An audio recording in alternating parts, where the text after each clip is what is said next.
La settimana scorsa abbiamo visto come in fatto di galateo e norme di comportamento ogni paese, ogni nazione ha le proprie usanze. Abbiamo approfondito quelle dei paesi più vicini, quindi del mondo occidentale, ed oggi invece scopriamo quelle del mondo orientale.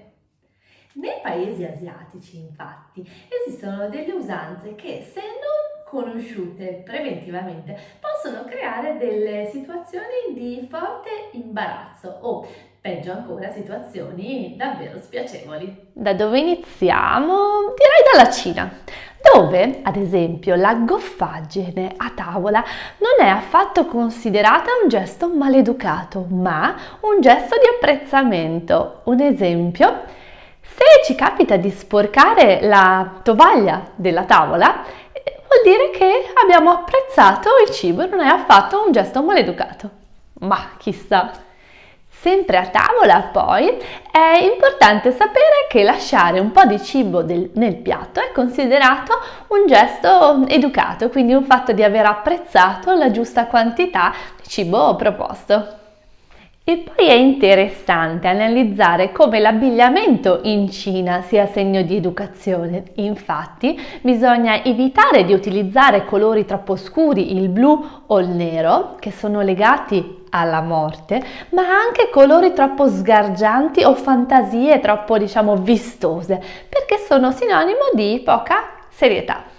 E poi c'è un tema che sapete mi piace molto, quello dei regali. Ecco, in Cina innanzitutto bisogna porgerlo con entrambe le mani e poi deve sempre essere confezionato in modo davvero sobrio. Una curiosità è legata al fatto che il galateo suggerirebbe di non accettare mai subito il regalo, ma di, esitare o comunque rifiutare in prima battuta e poi accettare naturalmente dopo una nuova proposta di regalo. Se ci spostiamo in Sud Corea, vi suggerisco, se avete voglia di indossare dell'infradito, di cambiare idea, soprattutto se siete delle donne, perché il gesto non è per niente ben visto.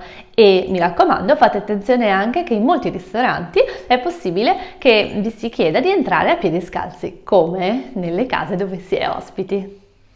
Un'altra singolarità succede a Singapore. In questo paese è vivamente consigliato non masticare gomme da masticare, gomme americane, e addirittura viene limitato l'accesso dell'importazione delle stesse. Se poi vogliamo volare in Giappone, lì c'è da sbizzarrirsi perché è un paese estremamente formale, quindi assolutamente da evitare baci sulla guancia e soffiarsi il naso davanti alle persone e anche l'utilizzo del profumo.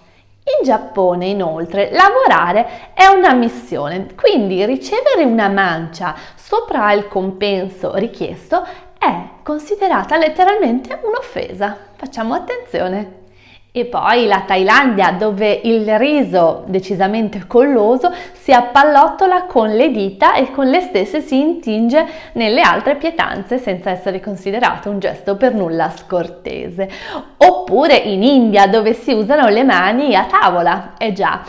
Non dobbiamo neanche lì stupirci, in particolare dovremmo utilizzare la mano destra. E poi un'ultima curiosità dall'Indonesia, ovvero non bisogna utilizzare le mani poste sulle anche perché è considerato un gesto di sfida. Eccoci anche oggi alla fine della nostra panoramica su delle piccole ed essenziali regole sul bon ton orientale, perché l'abbiamo già visto in altre occasioni, viaggiare da casa si può con strumenti diversi. Io vi ringrazio e vi aspetto al prossimo appuntamento sempre sui nostri canali social. A prestissimo, ciao!